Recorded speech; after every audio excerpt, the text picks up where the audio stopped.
listening to the Today's Mama podcast with your host, Rachel Hersher.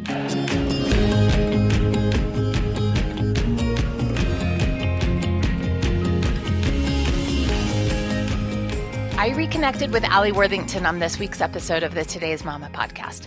We packed a lot in a limited amount of time, so here's the roadmap. On the first half of this episode, you're going to find some good conversation revolving around the early days of blogging and social media. We also hit on some of the business topics like raising venture capital, going into debt and losing money, and our best event planning tips. During the last half of the interview, we hit on some of our favorite parenting hacks to bust up a sibling fight. Trust me, you'll laugh at a few of these and then you'll thank us. We also talk about Alli's book, The Year of Living Happy, Finding Contentment and Connection in a Crazy World. So much good stuff. Enjoy.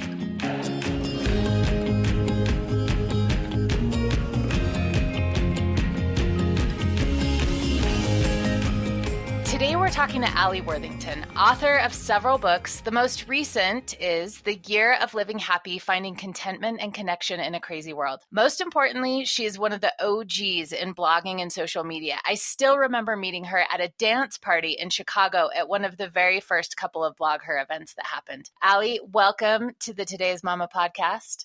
Thank you. I'm so excited to be here. I remember that dance party. That is the dance party that Jenny Ingram, who is Jenny on the Spot, another OG, passed out her business card with little bags of glitter attached. And for some reason, I put glitter all over us. The first time I met her, so she was passing that out and I didn't know her very well. And then there was a Mom 2.0 conference in maybe Houston. Mm-hmm. And somehow we got in the same group of women that were going to be roommates. And she brought everybody like a care package of like spray on glitter and all this stuff. She's full of sparkle, that one. It works. It just works for her. She's great. Yeah. But I'm thrilled to be here. Thanks for having me on. Well, so I was just thinking this morning that my very favorite part of podcasting is the fact that I get to call lots of people that I love and in some cases maybe haven't talked to in a while and catch up. So it's been way too long since we've chatted. Totally. It has. It has. That's what I love about podcasting too. And people that I kind of have a professional crush on and wouldn't have the opportunity to talk to. Yes. And go, would you like to be on my show? I love that. Yeah. Pretty please. Well, let's talk about Blog Her for a minute because that world in the beginning was so crazy. So at that Chicago event, I remember if I'm making like a little representation with my hands, I think I came home with a 6-inch stack of business cards. Remember when we used to use business cards? That's so cute. It was adorable. I've never in my life come home with business cards like that. And people were so excited to be meeting from like all over the country. There was just this total buzz to connect with all these random different people. Oh, yeah. I mean, that was, at that time period, the largest, it was really the behemoth of the day. My event, we kept it pretty small. We wanted it to be a luxury event, but Blog Her was the big mama, the big player on the scene, which, it's interesting through the years to watch how different companies evolve or things change. But, we'd all end up in New York together or Chicago. So super fun. Yeah. Now tell us about the event you host, Blistum, or that you hosted back in the day. What was that event all about? Well, it started in 2008 and we hosted in Nashville every year. We also did Dallas and Toronto, where we really were focused on blogging. So how to build your business, how to build your company through blogging, because blogging was still pretty fresh and new back then. We shut it down in 2013 because we really just felt like we did it. We were on the edge. This was great. The community was built. We were ready to move on to new things. And it crushed so many people. The community of all the bloggers and online entrepreneurs just went, you can't be done. But in our mind, we kind of went out on a high where we had brought together all these brands and community members and women who were already successful in business, as well as women who were building their business and they were set to fly. What's happened in the last 5 years is we've seen the entire online business world, this world of opportunity for women that, throughout generations we've never had. We're the first generation of women who just have opportunity at our fingertips like crazy. I like to say with God and Google, we're unstoppable. Like we can literally start a company in a day and start bringing in income for our family or, build a business that's so huge that we could have never imagined it. Yeah. But now in 2018, just this past year, my co-founder, Barbara, and I, we got together and we realized it's time. It's time to bring it back, kind of a refreshed version. So we're going to bring Blistum back next fall, next November. So you can mark your calendars for November 14th through 17th. And we're really going to focus in, we kind of assume everybody's blogging, kind of assume everybody's on social media. With Blistum, I like to say that if you can Google it and learn it, you're not going to learn it here. And I have tracks that is focused on podcasting. Hello, because I feel like that's the new blogging, business strategy, writing and speaking, which is super strong and just a world of opportunity for women right now, and photography and blogging. So it's just going to be amazing. So as opposed to being like a blogging conference, really blogging is like a track in that conference, right? Well, honestly, blogging's just built into all of it. It's not even its own track at this point. It's not the end all be all anymore. There's so many facets. Totally.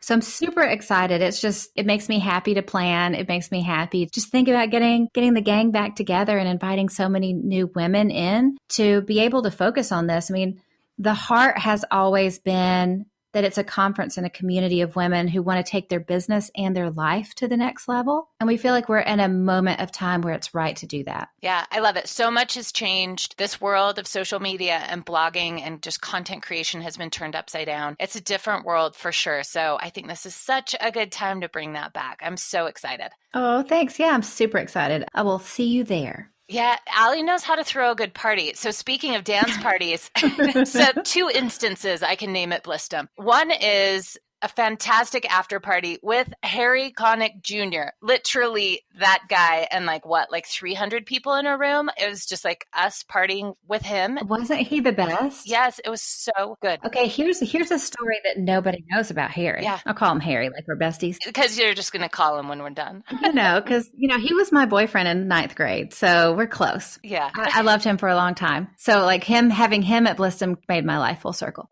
So the year he was coming to Blistum was end of January that year, and he is from New Orleans, loves the Saints. The Saints made it into the Super Bowl after he already had, confirmed with us that he was coming. So he calls Barbara, a co-founder, Barbara Jones, and says, I'm so sorry the Saints are in the Super Bowl, and Quincy Jones has asked me to play for his Super Bowl party. Well, when Quincy Jones asks you, you don't say no. We don't fault him. Nah. So instead of being like a normal human and saying, I'm not going to come for your conference of 1,000 women, he said, can I play and do a private concert for them the night before? And then I'll go directly to New Orleans from there. Right? What a sweet man. And so he came. It was unreal. Absolutely unreal. It was such a moment. Okay, so my other moment at one of your conferences. So here's the thing. I'm just like this little Mormon kid from Utah. So nobody could dance like the Mormons.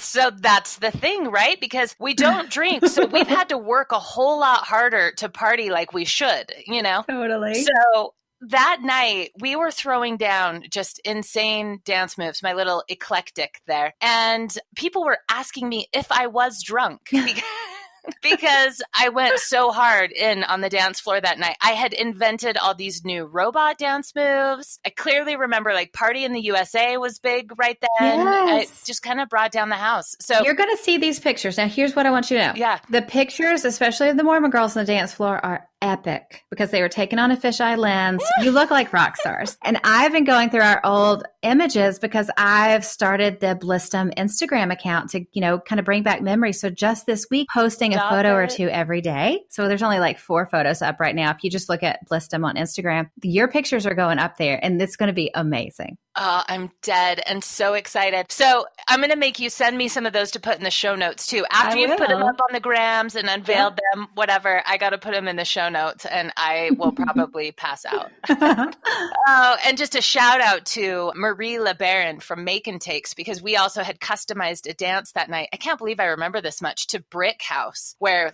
we would build a brick house and throw ourselves at each other. It was really good. Literally, it was all business all day. And then you put on your dancing shoes at night. I feel like that's the way it should be. Yeah, it was so good. Now, I love events. Now, we used to do an event called Evo in Park City. That was yes, a social media conference, which also we wound down probably 2012. And that also, it was time, but it made me sad. And just the scale of events like that is so cool. But there's so many people out there in the world who want to host and throw an event in some way, shape, or form. Someone just texted me yesterday and said, hey, I want to do like a big book club, and here's the event I want to do with it. What advice do you have? So my question for you is, having done these big events and also both of us having done some small events, what advice do you have for other women or dudes out there? Because I know we have a few dude listeners. For putting on an event, like hosting that large scale event of your dreams. What have you learned? It's a great question. Before I answer it, I just want to say, I'm an events girl, whether it's an event of 10 people, 100 people, 10,000 people. I want to be there. I want to host. I want to attend. I want to speak. I want to do anything I can, because events are so important because something happens in the room. Video's great. Podcasts are obviously great. Hello, we love podcasts. Watching things from afar, live streams are great, but there's something powerful about being in a room with other people. Things happen, connections get made, community gets formed, life gets changed. I mean, I still hear stories of people who go, I met at Blistum and we're best friends, or I met at Blistum and we formed this company. Like, nothing is better than that. So events are important. It's a worthy cause. And it's not just fun, it's actually life-changing for the people who come. My suggestion for anyone that wants to start an event is to start small at the beginning, because if you have a large event in year 1 or year 2, there is a good chance you will lose money. And we don't talk about this enough, but sometimes losing money is just a normal, natural step on the way to, making $1 billion one day. But if you're not willing to lose a little bit at the beginning, you're never going to make it there. And I think men are more comfortable losing money than women are in general, and not in a bad way. Maybe 100%. It's kind of in like the risk-taking factor in a business. One time I was at a business conference here in my hometown, and there was a group of women who were getting ready to launch a venture fund. And so I was in a room full of probably 300 other women business owners. I was 27 or 28. And they asked that room, how many of you have raised venture capital? And I raised my hand because at the time I had already raised a round of funding for the publishing company that I originally started. And I thought, okay, it'll be interesting, that follow-up question. How many of you have ever pitched for venture capital to raise money? I was the only person in that room that raised my hand. Wow. It's not that people weren't giving women money. We complain a lot about this in business, that maybe women don't get money at the same rates of men. But guess what, ladies? Women are not asking for money. There are funds out there that want to fund your business. They want more diversity in their portfolio. They want to fund women in their portfolio. And they are having a hard time just finding the women, right? Because we have a hard time saying, yeah, I'm going to go into debt. I'm going to give some of my company away. Anyway, that's a side note to what we just talked about, but I think it's really important. Well, it is really important to talk about. And here's something else I think that goes on psychologically. For many women, we have children, of course, we spend a few years at home. Maybe we've left our career and we want to start a new career. We want to go into the entrepreneurial world. This starts a mindset shift of, at first, when you're starting it looks like a hobby. My husband, maybe 12 years ago, would refer to what I did as a hobby, because for years and years and years, it didn't make any money. And when you're in that kind of mindset shift, like, I'm trying to build this business, it's kind of a hobby, it's not really making money yet, but I have big plans for it in the future, it makes you really nervous about taking on any debt or taking any risks, because you have a family, you have a husband, you have all of these people who are depending on you to actually bring something in. Mm-hmm.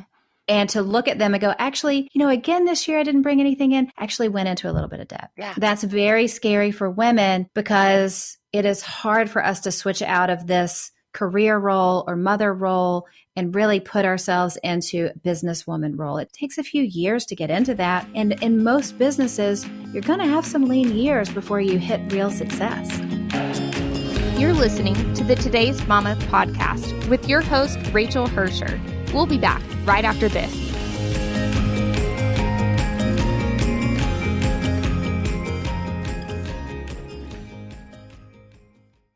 This episode is brought to you by Chatbooks, our favorite photo book company. But wait, they're more than a photo book company. Holiday cards are here. 20 cards for $20 plus free shipping. Seriously, go to chatbooks.com or download the app and get holiday cards off your to-do list. And now back to the Today's Mama podcast with your host, Rachel Hersher.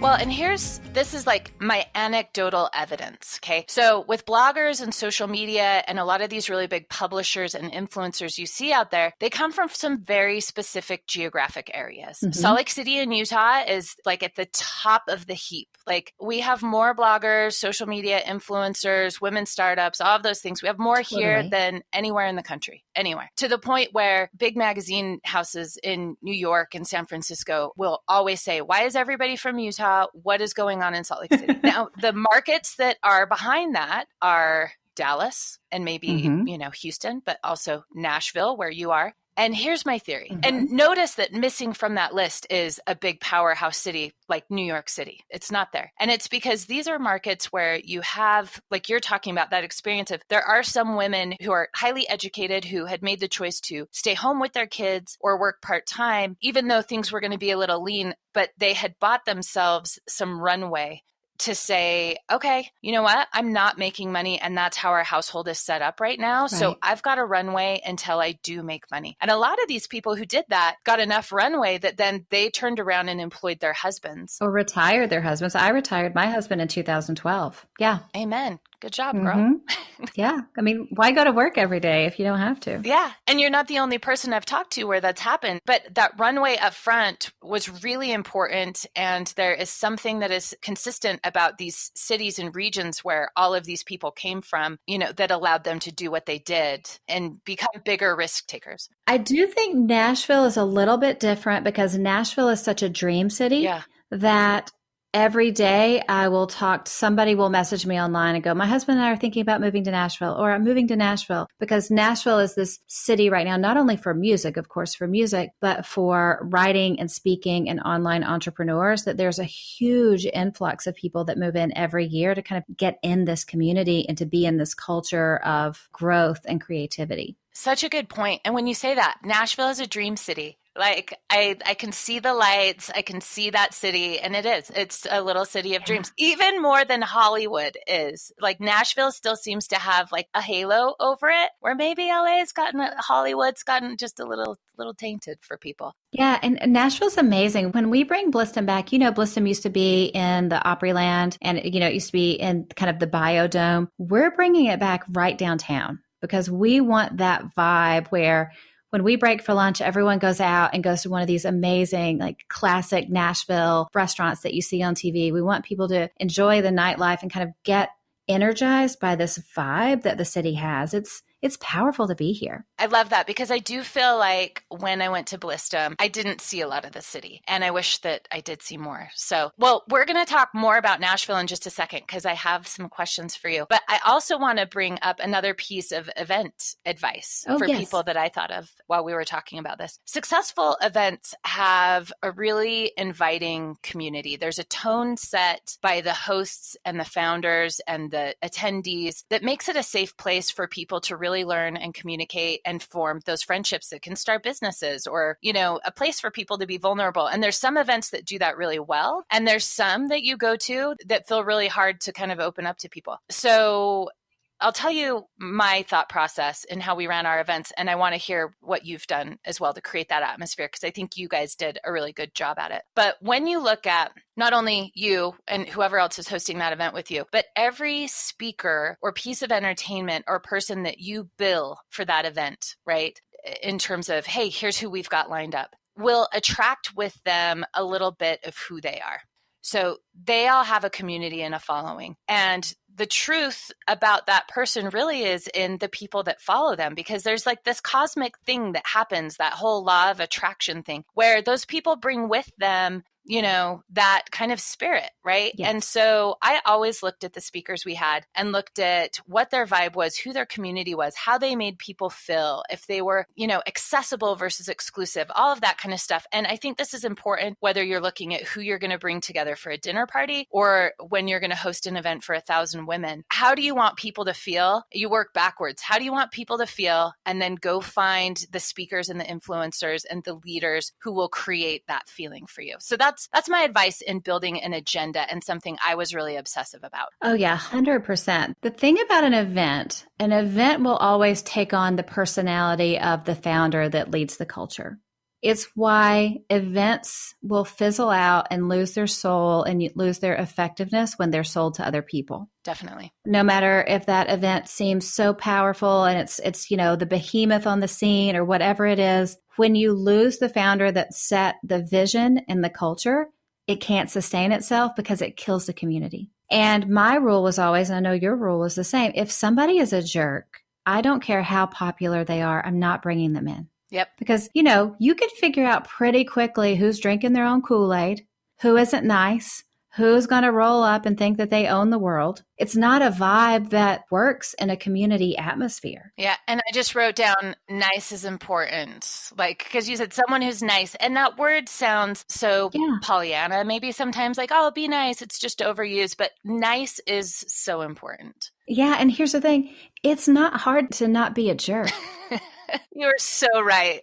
It's just not. I'm setting the bar so low. I mean, because honestly, for keynotes are really important. And we used to bring back the same keynotes often. We had Brene one year, but John Acuff was family, Scott Stratton on marketing family, and would bring him back repeatedly because we knew these people were kind. They weren't jerks behind the scenes, were brilliant at their craft, were amazing speakers, but cared about the community. Because as a speaker now who, almost every weekend in October and November, I'm somewhere speaking. If you're a speaker who gets hired for an event and you can do a great job and you don't do anything wrong and you're nice, it's one thing. When you're a speaker who comes in and actually loves the community and knows the community, that's where the magic is. And what's interesting too about attendees, and you tell me if you agree with this or not, I might be not being nice right now, is if I look at bloggers, influencers, people who are choosing really to put their lives in front of that whole lens, I would say it attracts two types of people,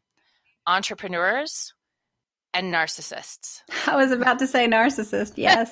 So you have this trick. Both of these personalities are high energy, but entrepreneurs are collaborative, creative, they're out of the box. You want to be around those people. Narcissists are the opposite, right? And so you have this kind of fishbowl of all of that swimming together, and it can be a really tricky world to navigate. It's very difficult to bring large groups of people together and make sure they mesh. Yep. One thing at Blistum that we always did really well and we'll continue to do is we would have community leaders. So in each niche, we would have somebody that we knew would love on people. And so before the event even starts, there's a gathering where people meet their community leaders and it helps them kind of gather themselves. So the entrepreneurs have the entrepreneurs, the influencers have the influencers, the podcasters have the podcasters, because there's so many different subcultures in the online business world. It's really important to make sure that the right people are connecting because that's where the magic is. Yeah, and that's brilliant. I've always noticed that you've done that and it's smart and it makes a difference. Oh, thank you. I appreciate that. Well, let's talk about Nashville a little bit. Yeah.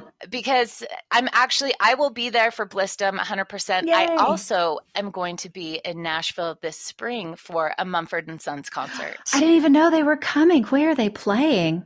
Are they playing? Is it Ascend? Know. I bet it's Ascend. I'll be there. I'll find out and let's all go together. So Erin Yes. and I, one of my Today's Mama sidekicks, she turns 40 next year. Mm-hmm. And so she wanted to go to Mumford & Sons and we chose Nashville. So she bought the tickets already because she is a planner. Well, and I'm sure it'll sell out. But it's in March. I will get the details. You are invited. Get the details. That's so great. I just saw Need to Breathe on my birthday here in Nashville, and it was one of the best concerts I've ever seen.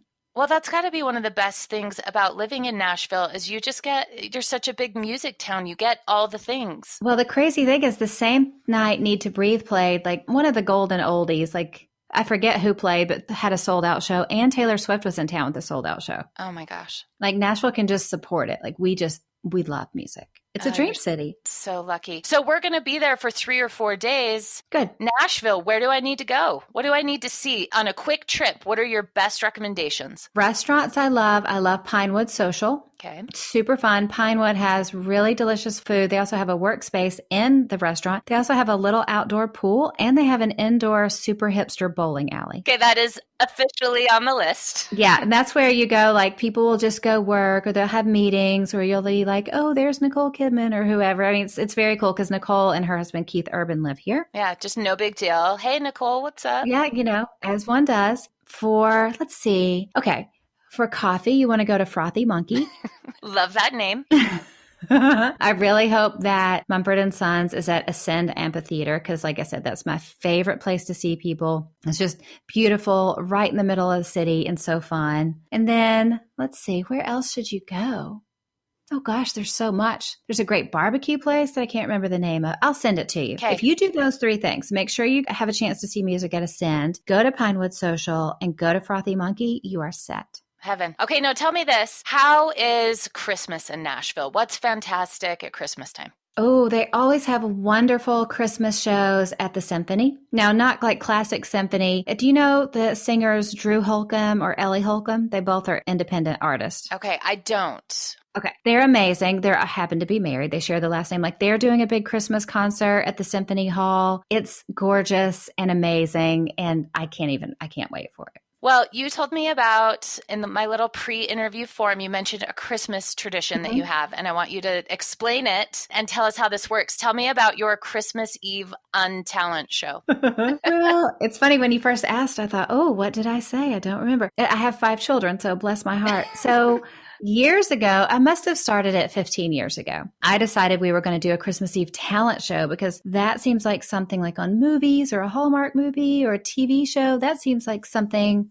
happy families do, a talent show. Yay. But then I realized really fast, we don't have talents. Shoot. So I thought, well, we're still going to have the show, but we're going to embrace it. So we just call it the Untalent Show. And everybody brings something different. I mean, sometimes like an older brother will sit a younger brother on his lap like a ventriloquist dummy and they'll do a thing. Or I mean, we have the craziest videos through the years of the Untalent Show because, I mean, honestly, we're not going to put on skits or singing and dancing. We can't do any of that stuff. Plus, they're all boys, so they're not going to work that hard. Yeah. But it's become a really, really fun Christmas Eve tradition. I feel you. We would be unable to execute a talent show, so I may have to host an Untalent show this year. Right. It's so liberating. Yeah, I love it. Yeah. So there is a question we ask all our guests, and I actually didn't forewarn you of this one. Uh-oh. The question is, what is your Ratatouille? And I'll let you think of this while I explain it. Is there's a scene in the movie Ratatouille where there's a food reviewer, and this is at the end, the food critic goes and he eats this dish called Ratatouille at this restaurant. Yes. And it's served to him. And of course, he doesn't know that a rat has cooked it, but he smells it and he takes his first bite. And you see this scene where he gets sucked back into his brain and into a memory of his childhood and walking through. And he was like this dejected, kind of grouchy little guy. And he walked through the door of his home and he smelled his mom's Ratatouille. And he sat down at that table and ate it. And it was home for him. And you just saw him basically melt at that table. So my question for you is, what is your Ratatouille? What's the sight or the smell or the taste of your childhood? Oh, I love that so much. I love that movie. It's one of my favorite Pixar movies ever. It's the best. And you know what? People don't give it enough credit. They should be celebrating it all the time. That movie is a masterpiece. That's how I feel about that movie. It is a masterpiece. It's so deep. I even just like pulled a list of quotes from that movie the other day. They just like blew my mind. Yes. Okay, 2 things. My mom was not a great cook, nor am I. Thank goodness I married a good cook. But she would always in the winter have a big pot of vegetable soup on the stove. And the base of that vegetable soup was spicy V8 juice. And then she would add all the other things. And when my kids got old enough, I started making the spicy V8 base vegetable soup. And every fall when I start making it again, it reminds me of my childhood all over again. And luckily, 2 of the 5 boys love the soup. So that reminds me of my childhood. Another thing is I can remember when I was little, we always had a real Christmas tree with big colorful lights. And there's this old Disney cartoon with Mickey Mouse and Chip and Dale are in the Christmas tree and they're running around in the lights. Oh, that's mine. No way. Yes, I watch it every year. Okay, I sorry, do too. continue talking No. about it because it's the best. I used to lay under my Christmas tree and kind of pretend like I could be up there with Chip and Dale in the tree lamps with the colorful lights. Yes. And we play it every Christmas. I have 2 main Christmas trees in the living area. So in the living room, there's a big giant, they're not fake Christmas trees. I call them forever Christmas trees. There's a white one with all my ornaments and our wedding photos on it. But then I have another Christmas tree in our big dining room, which is basically the same room because open floor plan. That's big colorful lights with all the kid ornaments and the stuff they make through the years. And every time I put that up, I remember Chip and Dale in that episode. And yeah, we own it now. Watch it every year. Yes, because it's connected to the Mickey's Christmas Carol. Yes. Those little cartoons we bust out every single year. And then there's one with Donald Duck and his little nephews, Huey, Louie, and what's the other one? Huey, Dewey, and Louie? Yeah, Huey, Dewey, and Louie. Yep. Yeah, getting in a snowball fight, like this big snowball fight war. Christmas can't go by if we don't watch. Right? It's wrong if you don't It's watch. totally wrong. It kills the spirit of Christmas. It does. Oh, I love that. Yeah, that's so good. Okay, no, you've got 5 boys. So how old are those boys? Well, the youngest is 10. So 10, 12, 14, 17, and 20. So my oldest is a sophomore in college and the baby is in 4th grade. So crazy. Yeah. Describe life at your house as one of the only bits of estrogen cruising around there. We're really gross. That's what I'll say. Boys are gross. They're so gross. Yeah. I don't know if I was naturally gross before I had all these boys, but I'm definitely gross now. In fact, I said to the boys before, like, when one day you guys are going to get married and your wives are going to be sweet and they're probably going to be clean and tidy and they're just going to wonder how we lived this way. I feel sorry for them already because I feel like the only way to survive all these children is to lower your cleanliness standards, so the house isn't as clean as it should be. We give each other a lot of grace. When I come in from traveling on the weekend and come in Saturday afternoon, when I get back in town, I open the front door and go, man, I don't know what smells in here. And what smells is all these boys. Like going into my son's bedroom, I seriously feel like I need a face mask. Yeah. I'm not strict on, keeping everything clean and tidy and all the details, but I'm super strict on character issues. So I'm like, at least my daughters-in-laws will have men of great character, but they're probably, going to leave old food in a room, and I'll apologize in advance.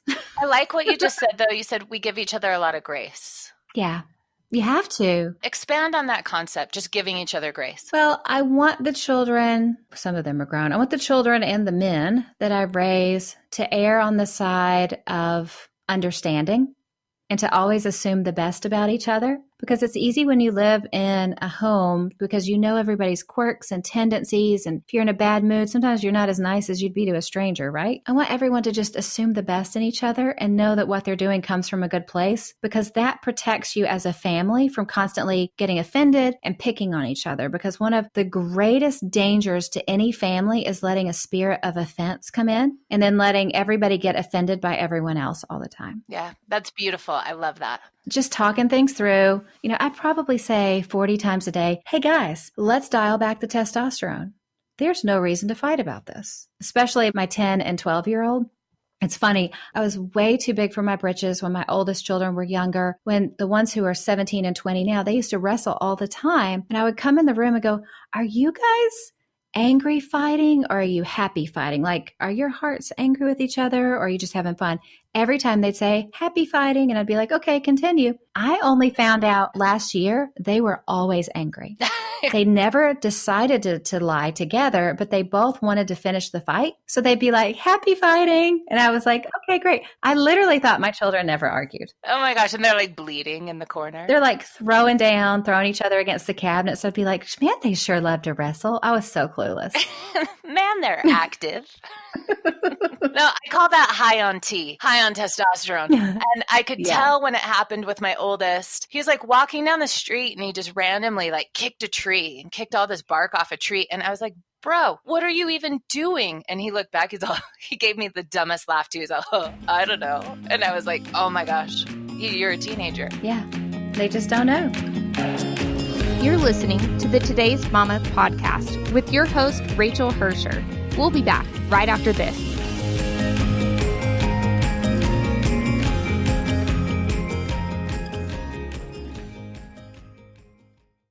Looking for holiday gift ideas? I got you. I've talked about buying gift certificates on Christmas Eve. Yep, after midnight. Chatbooks had me covered. I just hit print, and the next day I showed up like a champion. This year, I'm working in advance. Photo books for all my favorite peeps. They are the gifts that keep on giving. It's like giving happy. Each of my kids will get a photo book this year. Grandparents will get photo books. You'll get a photo book. Photo books for everyone. They're beautiful, they're personal, and the possibilities are endless. Chapbooks are printed with archival paper, premium quality inks, and durable, perfect binding. Starting at just $10 for a 30-page book, making a photo book with chapbooks is as easy on your wallet as it is to make. Happy gifting. And now back to the Today's Mama podcast with your host, Rachel Hersher.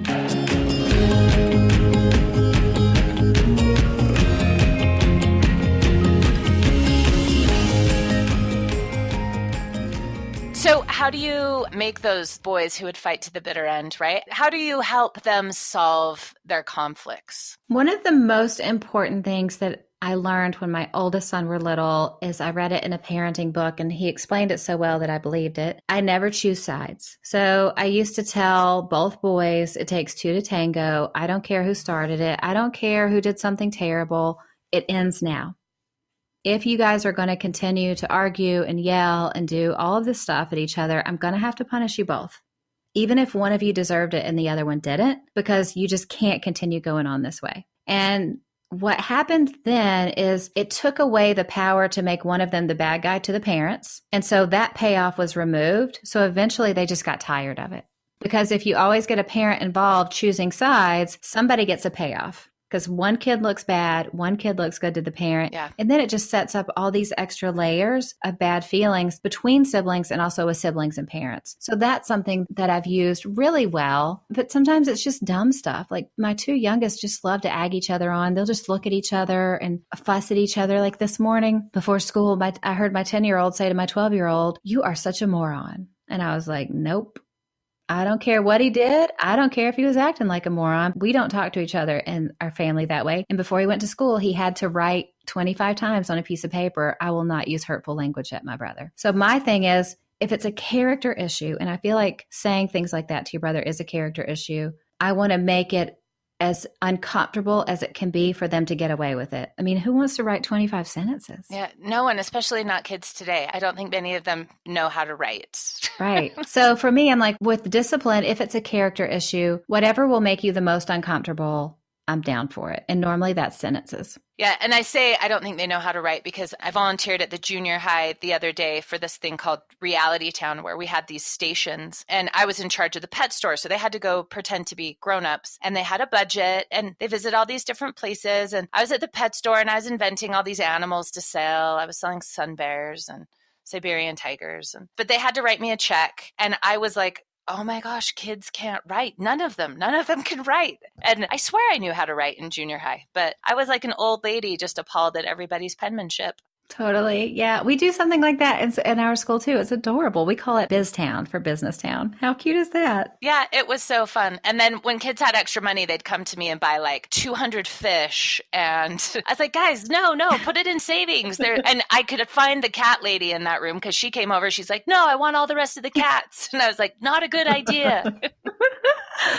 Oh, that's great. Well, one thing I do when my kids fight, as you were talking, it reminded me, I'll put a link to this blog post in the show notes. I wrote it a couple years ago. So we do something at my house called I statements. When my kids get mad, they're in a fight, whatever, they come to talk to me or I have to get involved to work it out. The only way they're allowed to refer to the situation or to talk to me is with I statements. So I will say to them over and over again, I fill in the blank. Like, I don't care what the other person did. I don't care anything else because they always want to say, well, he did this or she did this. So they have to say, I fill in the blank. I hit my sister. I, said this, I did this. And we peel off all the emotion that goes around that, right? So it's about being accountable, but they both have to be super honest. And sometimes it can be painful. I will just sit there and repeat, I fill in the blank. And we can do that for 30 minutes until we get to the bottom of it. And one time I broke up the scuffle and my son goes, I sprayed her in the face with Febreze.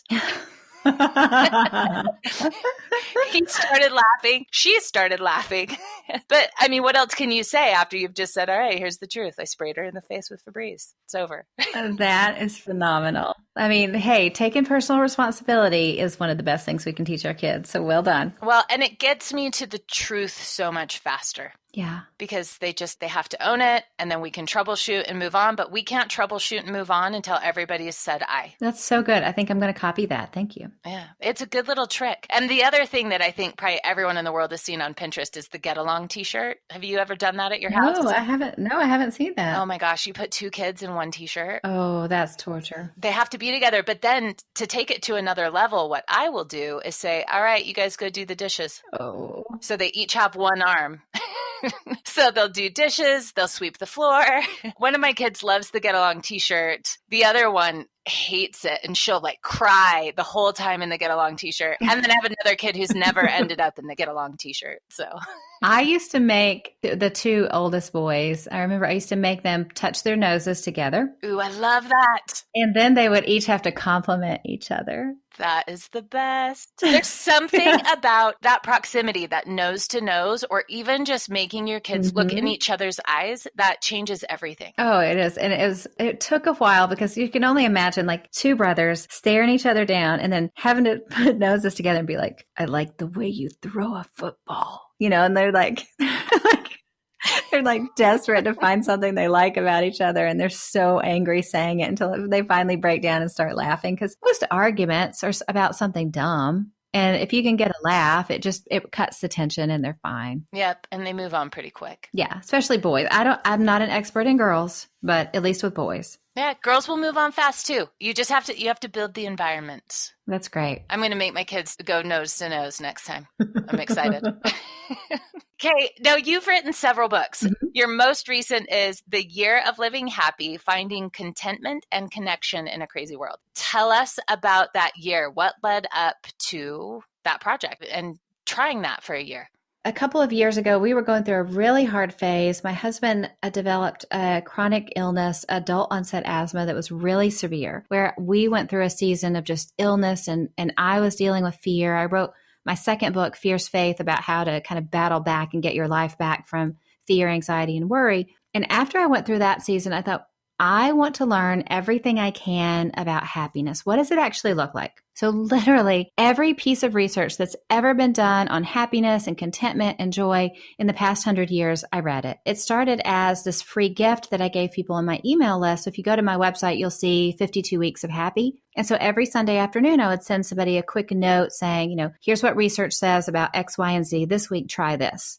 And what happened is so many women through those 52 weeks were completely changing their life just through little habits or little small mindset shifts or things that we do differently. Because we like to think if we want to get happy, or like life has to look a certain way, we have to have, all of our problems are fixed. Everything has to be working correctly. And that's never going to be that way. Like what I learned in research is people have kind of a happiness set point.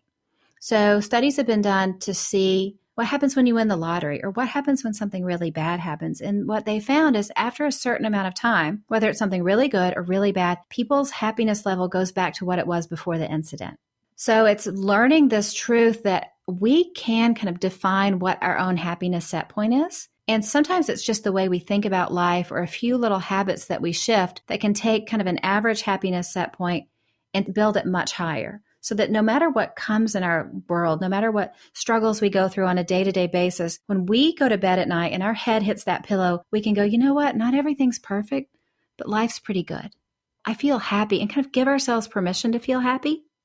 And so I wanted to create a book that it's a gift book. So it's something you can get for yourself or something you can give like someone else for Christmas. And it has just 100 short chapters, about 300 words per chapters. And it just tells a little story and something you can do. And there's a journaling space and a quick action step, because I wanted to give other women this beautiful book that they could keep and they could remember, okay, I'm going to invest in myself. I'm going to just do one small thing every day, or change one small thing every week, or incorporate something, or stop doing something. And it's those little tiny actions that increase happiness so much. So for you, what are those little things that make the biggest difference in your day? Well, it's funny. For me, and what research shows is research has been done for people over decades. This is what's really fascinating. They've had these huge studies of men and women over 40 and 50 years. And the two things that create the most happiness are a sense of gratitude, cultivating that sense of gratitude, and the health of our relationships. So that's why the subtitle of the book is Finding Contentment and Connection in a Crazy World. So if we invest every day in being grateful for something, even if it's at the end of every day going, okay, 3 things. One thing I do with my boys is when I tuck them in every night, I used to say, what are you grateful for? And, a boy will look at you like you have 4 heads when you ask that question. So I changed it to, what are your 3 big wins from the day? Like, what are you happy about today? And I'm kind of tricking them into finding 3 things to be grateful for. And what that did is it gave us the discipline of gratitude, not only for the boys, but for us.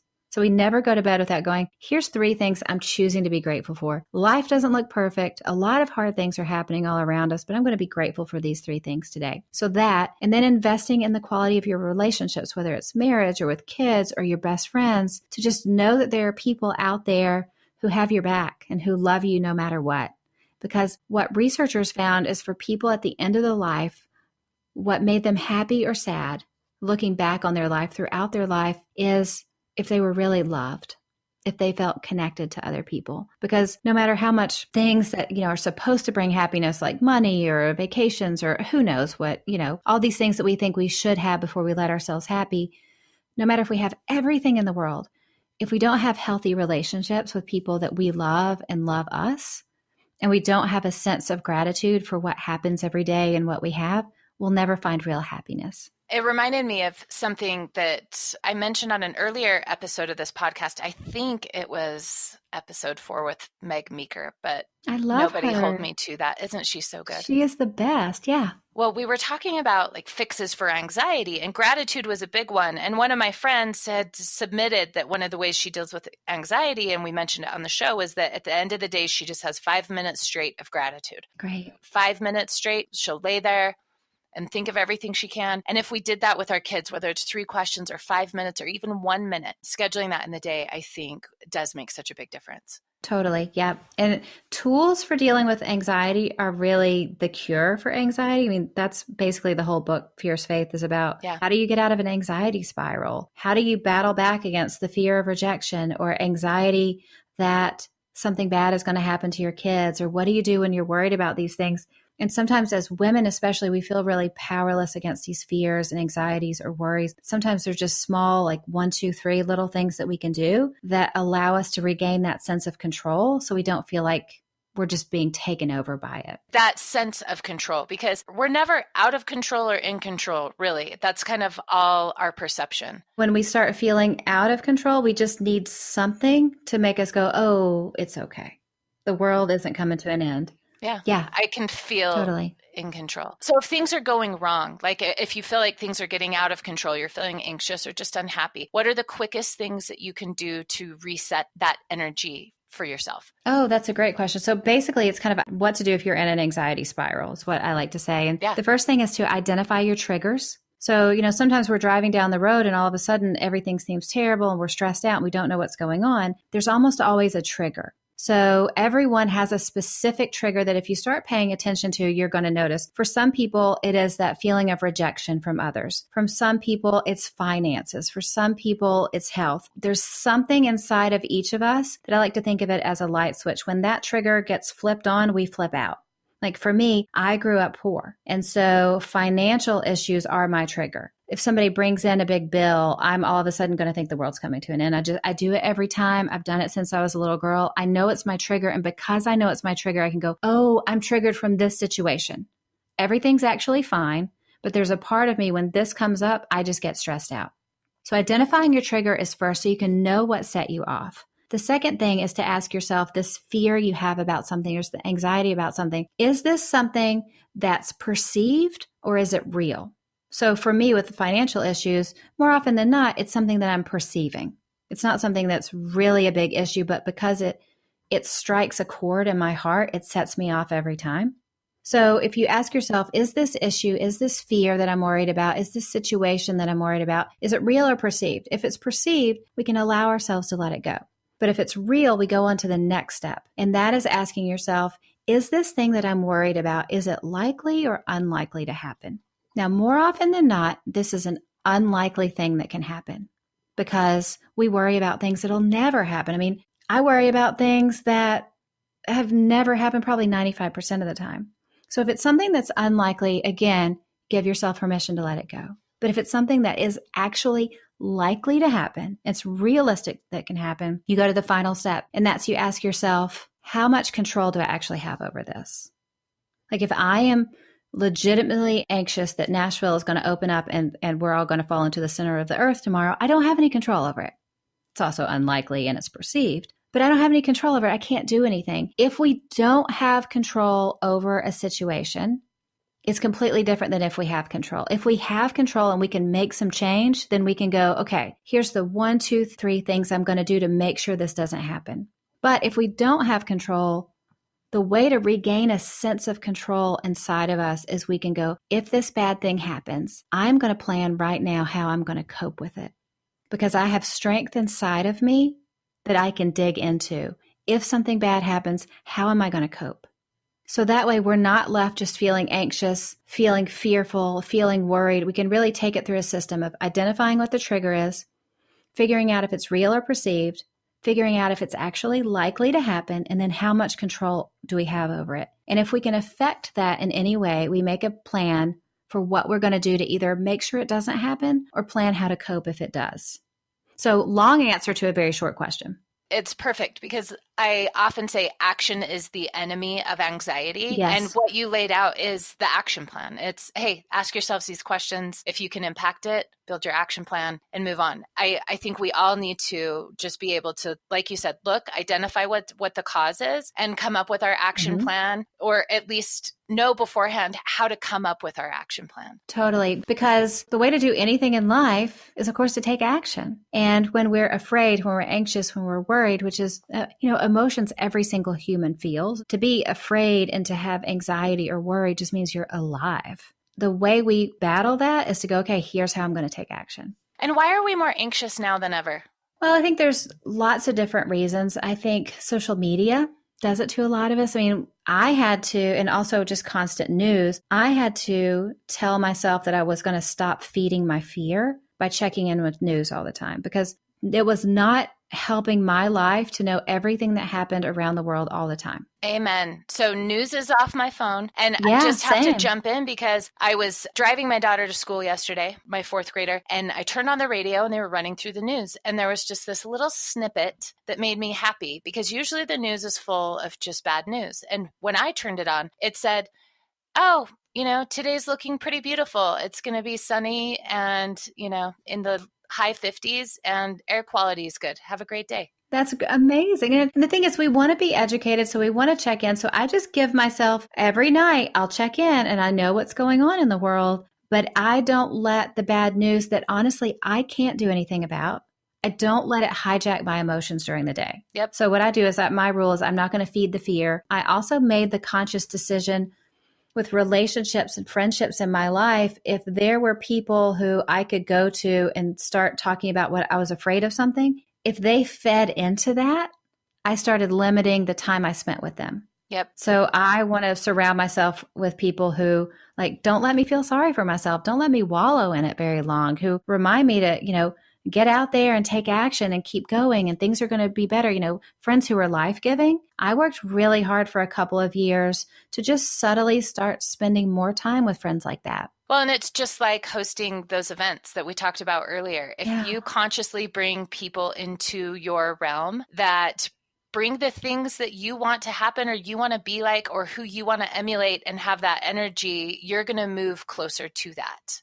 Totally. Yep. Couldn't agree more. This has been such a good conversation. I am ashamed to say that I have not picked your books up yet, and I need to. So I need you, give me your list. What's my Alli Worthington reading list? The first book is about busyness. It's called Breaking Busy. Second book is about overcoming fear and anxiety and worry. It's called Fierce Faith. And of course, the third one is The Year of Living Happy.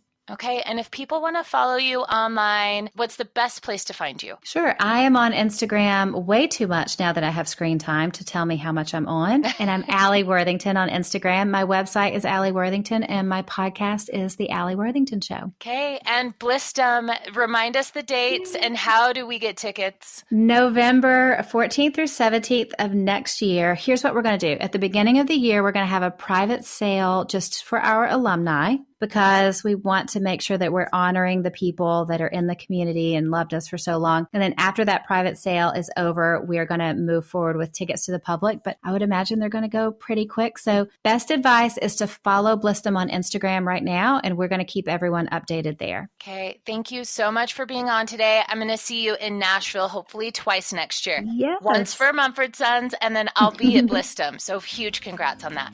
Amazing. Thank you so much. It was great to be on the show. Okay, we'll talk again soon.